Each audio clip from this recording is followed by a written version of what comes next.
Hey guys, welcome to a new video. Today I'm going to be bringing you the 10 tips and tricks in order to have a good sound on the violin. These 10 tricks are not necessarily in order from most important to least important. They are ordered slightly. I've made them basically in order of what you should be setting up first. And by setup, I mean setting up in order to play. So for example, the first thing we're going to do is posture. And the last thing I'm going to talk about is focus. And when you put those together, your posture, plus all the things in the middle that I'll explain, and finally with a determined focused mindset, will leave you with a good sound after you practice for a while. And without further ado, let's get started. All right, guys, so the first thing today, number one, is going to be posture. Posture is very important when playing any instrument. And each instrument has its own type of posture required to play it properly. For the violin, generally, I'm sitting down right now. You can practice sitting down and you can practice standing up. But to start off, sitting down, you want to have both feet planted on the floor firmly in front of you, not spread out very wide.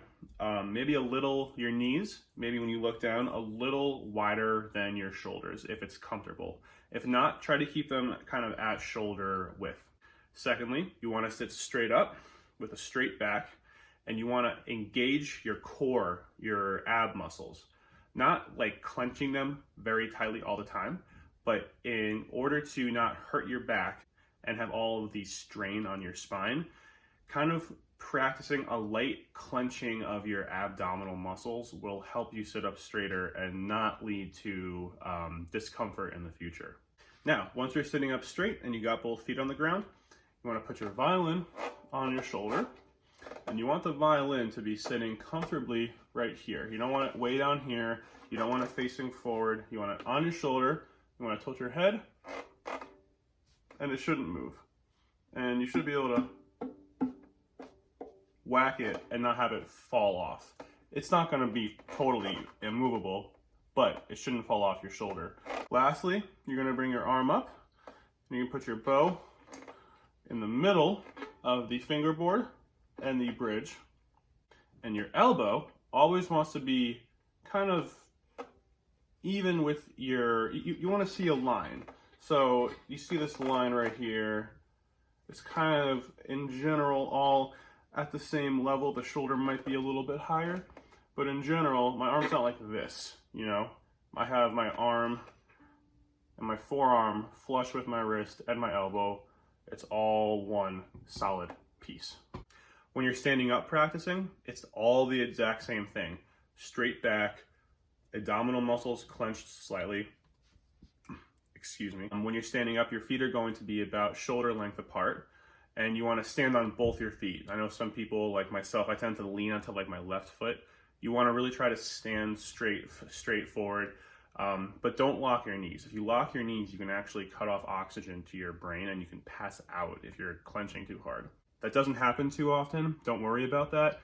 But just focus on these posture techniques, and over time you will learn to do them naturally. Number two on this list is the wrist. And by wrist, I mean specifically right now, the violin wrist, not the bow wrist. You want the violin wrist to be straight. A lot of beginners find this really comfortable, but I'm telling you right now, you're going to give yourself carpal tunnel syndrome, and this is one of the first things that teachers in a private lesson with a new student will focus on. You want the wrist straight and flush, and it gives you lots of good motion for all your fingers and for bending back and forth. You might be thinking, well, how do I go over to the lower note strings, like the G string? How do I bend over for that? What happens is, instead of using your wrist to move your hand, your whole arm swings forward to go over to those notes. When you're actually playing, you want the entire arm to swing and be locked into your hand. Now, this might seem like it's a lot more body mass to move, hence you would be moving slower. But with practice, it can all move quickly and you have all the control you need.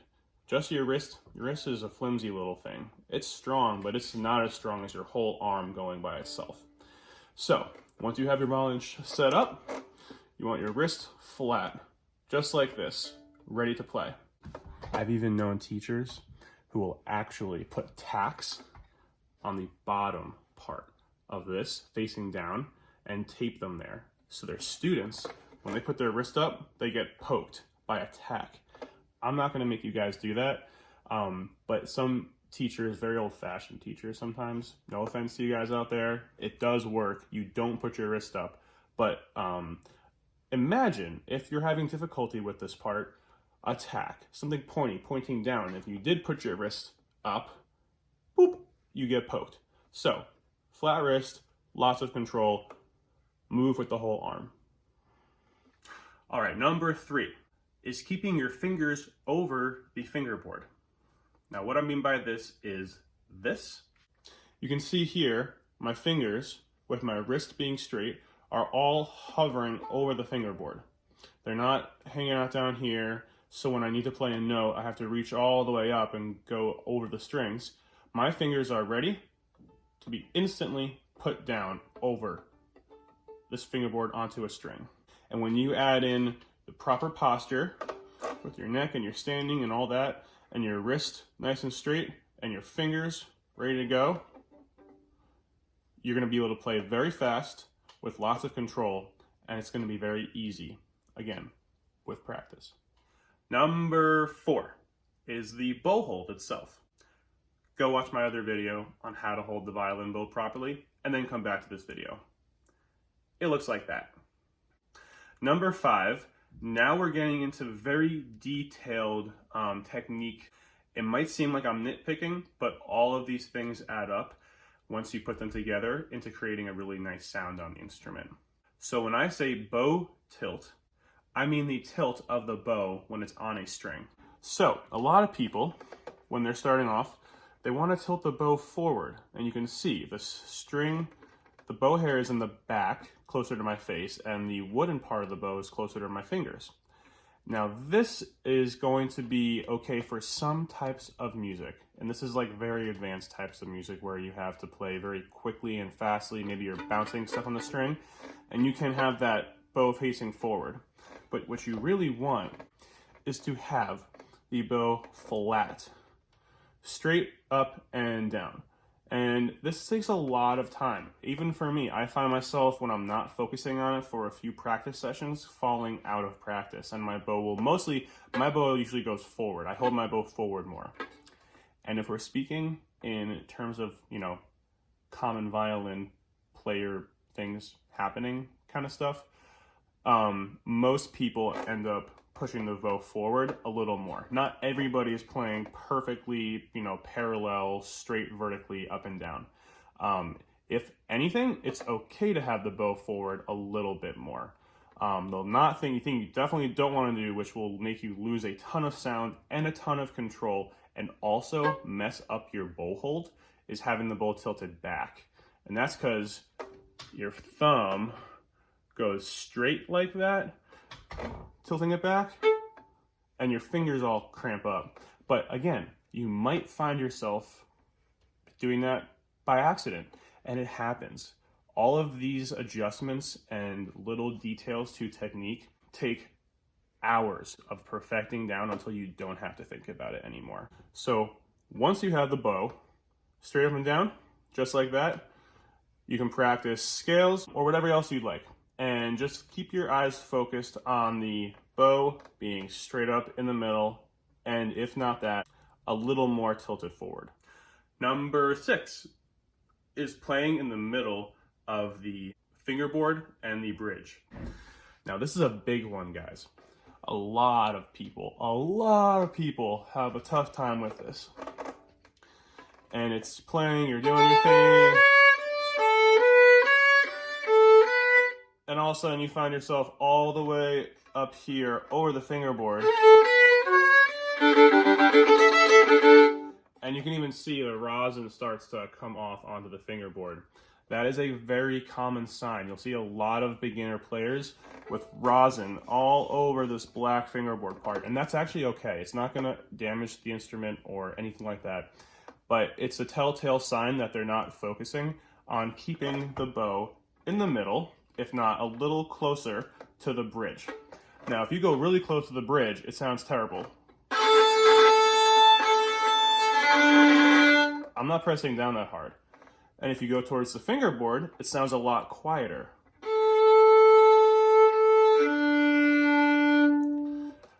You will play closer to the bridge to play louder, stronger notes in certain songs. And you will be required to play closer to the fingerboard on softer, quieter parts in songs. But in general, you want to get used to practicing right in the middle, right between the bridge and the fingerboard, and you get a perfectly balanced, clean, smooth sound.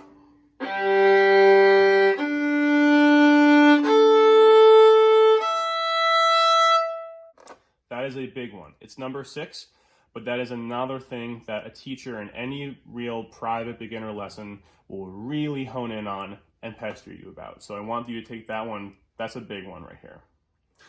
Number 7 is adjusting the pressure that you use with the bow on the string. Now, obviously, this one's gonna might be pretty obvious to some people, but I'm gonna include it anyways. If you press hard, loud, duh. If you play soft,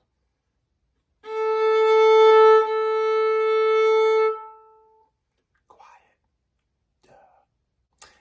If you are mindful and you adjust, while you're playing, you can use the pressure of the bow to find the sweet spot in a note. But throughout your playing, in general, you always want to be mindful of your tone. And this is all connected, to the main part of this video, which is getting a good tone at the violin. And if you're just like playing an A major scale, and you're wondering why it sounds harsh or crackly, it's probably because you're pushing down too hard. Or if you're playing in a major scale and it sounds too quiet, or your sound's like dying out or fluttering in and out, it's probably because you're not putting enough pressure on. So just be mindful about what you are exactly doing with this hand. Because a lot of the times you just get so caught up in the wrist and the posture and keeping the bow in the middle and not tilting forward and the billion other things I told you to do already. But take a minute, think about it, breathe, maybe drink some water, and then think about what you were doing and adjust it. So like I said, if you were playing too hard, make it lighter. And throughout your playing, you will get a subconscious skill in monitoring how much pressure you're putting on your bow.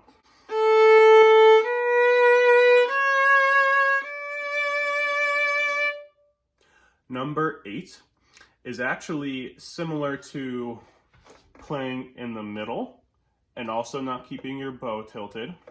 It's not keeping your bow angled. So you might notice after a while of playing that these habits actually start to develop. Okay? I'm not talking about like you pick up a violin for the first time after watching this video and you fix these things. These things actually occur throughout a musician's career while they're practicing, and it's stuff that all of us as even professional musicians have to go back to and perfect. I've been playing violin for almost 20 years, and about probably 5 years ago I was in school and my teacher was like, you seem to be doing this. I was playing diagonally and I was in the middle of the bridge and the fingerboard. My bow is, not forward or backwards, but I was playing like this. And she was like, I don't know why that's happening, but you got to bring it back like that. And I don't know why it happened. I had been playing for a long time, but stuff just happens and you got to fix it. So this is something that will come up probably at some point in your violin music career. And you just want to keep an eye on it. Is that when you're playing, that you're in the middle and you're going up and down straight.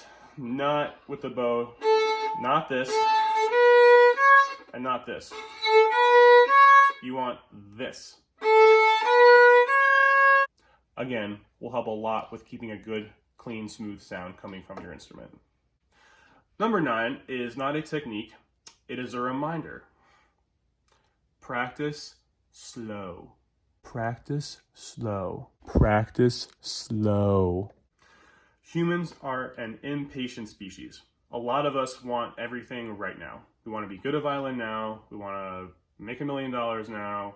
We want to get on Fear Factor right now. I don't even know if that show's still on TV, but whatever. Practice slow, and always start off practicing slow. Even if you want to play a song really fast, and sometimes songs are hard to hear if you're learning something like a cover, it's hard to hear if you're not playing it quickly and up to speed. It doesn't sound like the song. That's okay. For techniques that you want to learn in order to get a good sound, you have to play slow. Practice everything on the list I was just telling you. Use a G major scale or an A major scale, something simple. Don't even play a song, just play a scale. And if you practice them slow, you will gain control. It's a lot harder actually to go slow than to go fast. You gotta practice slow, and slow trains control, and control will then train speed. So practice slow and make sure you're focusing on everything you're supposed to be focusing on. And that leads us into number 10, which is focus. I would like to start off by saying everybody's brain is different. I find people that I interact with in life can be sometimes annoying, and I have a tough time understanding why they are thinking a certain way.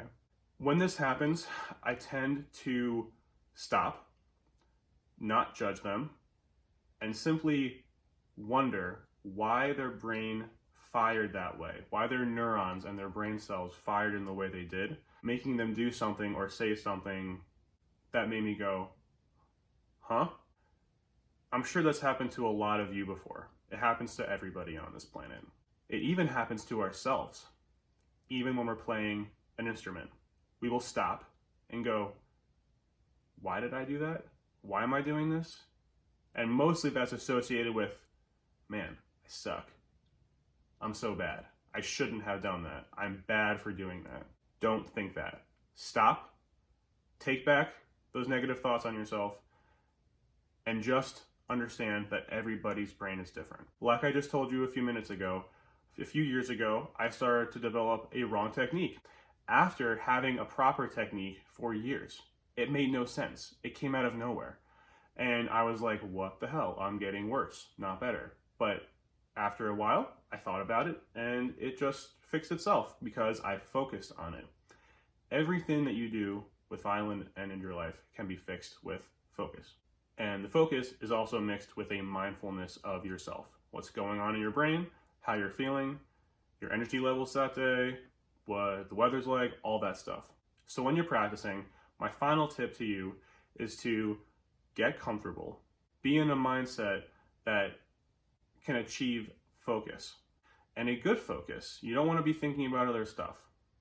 And lastly, focus comes with practice.